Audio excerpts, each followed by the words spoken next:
Genèse, chapitre 35.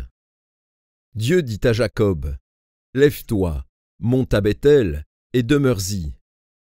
Là, tu dresseras un autel au Dieu qui t'apparut, lorsque tu fuyais Ésaü, ton frère. » Jacob dit à sa maison et à tous ceux qui étaient avec lui, « Ôtez les dieux étrangers qui sont au milieu de vous, purifiez-vous, et changez de vêtements.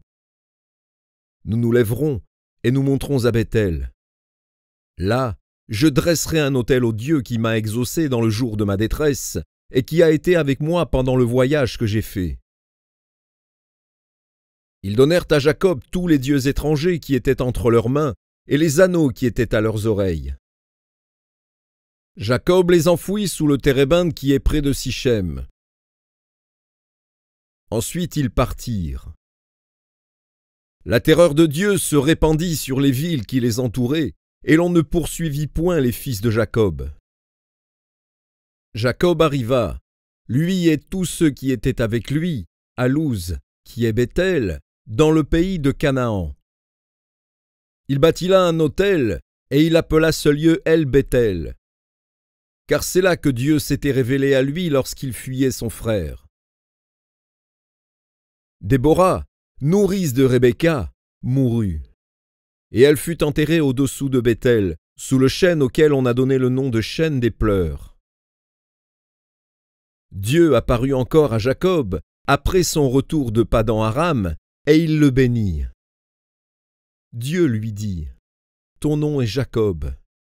Tu ne seras plus appelé Jacob, mais ton nom sera Israël. » Et il lui donna le nom d'Israël.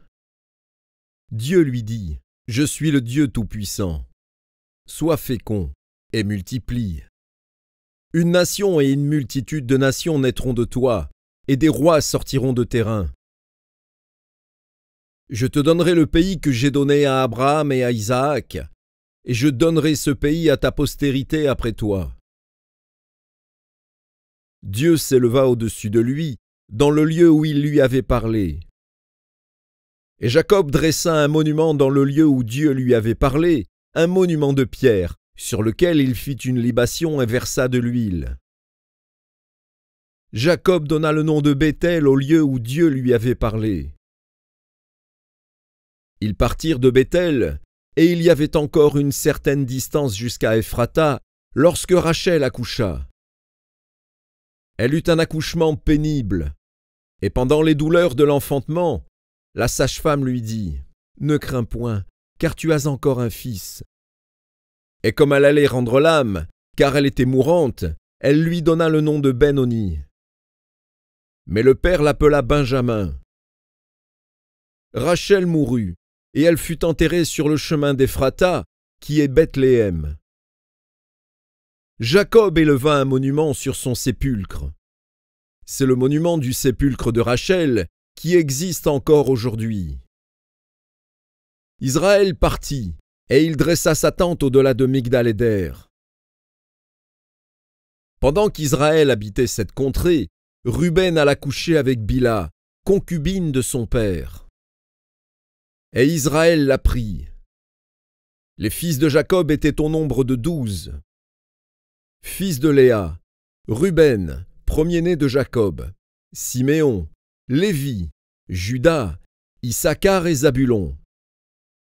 Fils de Rachel, Joseph et Benjamin. Fils de Bila, servante de Rachel, Dan et Nephtali.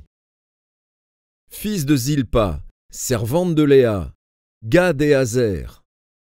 Ce sont là les fils de Jacob qui lui naquirent à Padan-Aram.